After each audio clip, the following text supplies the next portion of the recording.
6-7 గంటలు నానబెట్టిన వేరుశెనగ పప్పులను మనం అందులో వేసేస్తాం. అలాగే పచ్చి బఠానీలు, స్వీట్ కార్న్ గింజలు, ఈ మూడుటిని కొద్దిగా నీళ్లు పోసేసి ఒక విజిల్ వచ్చే వరకు ఉడకనిస్తే చాలా మెత్తగా అయిపోతాయి. కొద్దిగా తేనె, నిమ్మరసం వేసి ఉడికిస్తాం. పులుపు రాదు, అటు తీపి రాదు, కానీ గింజలకి ఈ టేస్ట్ పట్టి చప్పదనం పోతుంది అనమాట. మామూలుగా అయితే ఇక్కడ ఉప్పు వేసి ఉడికించాలి కమ్మగా ఉండాలంటే గుగ్గిళ్ళు. ఉప్పు లేని లోటును భర్తీ చేయడానికి వీటిని ఉపయోగించాం. ఆ ఉడికించుకున్న గింజల్ని ఫిల్టర్లో పోసేస్తే నీళ్ళన్నీ కారిపోతాయి. ఆ గింజల్ని పక్కన పెట్టుకుంటాం. ఇక గుగ్గిళ్ళకి తాలింపు రెడీ చేస్తున్నాం. మట్టి పాత్రలో అడుగున జీలకర్ర, పచ్చిమిరపకాయ ముక్కలు, కరివేపాకు, అల్లము తురుము ఇవన్నీ సన్న సెక మీద దూరగా వేగనివ్వాలి. మనం ఎక్కువ కొబ్బరి, క్యారెట్ తురుము వాడాం. ఈ రెండిటి వల్లే గుగ్గిళ్ళు కమ్మగా అనిపిస్తాయి. పోషకాలు కూడా బాగా వస్తాయి. పిల్లలు తిన్నందుకు 3 రకాల విత్తనాలతో పాటు కొబ్బరి తురుము కూడా వెళ్ళింది కాబట్టి మంచి బలం అన్నమాట. తాలింపట్ల వేగిన తర్వాత అందులో ఉడకపెట్టిన 3 గింజలు మనం అందులో వేసేసి కలిపేస్తాం. అయిన జీలకర్ర పొడి, కొత్తిమీర.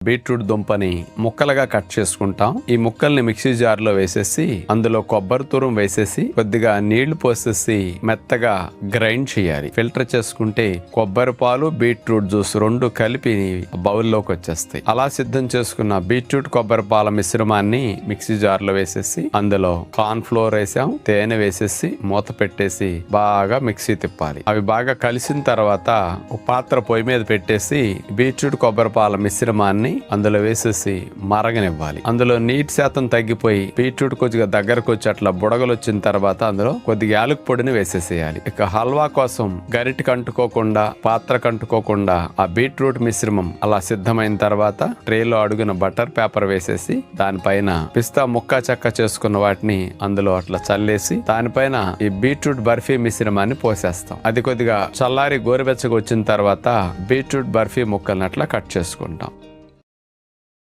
తురుమేసేయండి. ఆ తురుముని మిక్సీలో వేయండి, లేదా ముక్కల కోసైనా మిక్సీ వేయండి. నీళ్లు కలిపేసేసి కొన్ని నీళ్ళు వేసేసి బాగా గ్రైండ్ చేయండి. మెత్తగా గ్రైండ్ అవ్వాలి. వడకట్టండి, పిప్పి తీసేసేయండి. చక్కగా వచ్చే కొబ్బరి పాలను తీసుకోండి. కొబ్బరి పాలు తయారు చేసే విధానం ఇది అనమాట. ఆడవాళ్ళందరికీ తెలుసు. ఎవరైనా తెలియని వారు, మగవారు ఎవరైనా తయారు చేసుకోవాలన్నా, ఎప్పుడు ఉపయోగించిన ఆడవారు ఎవరైనా చేసుకోవాలన్నా అవగాహన కోసం ఇది చెప్పాను.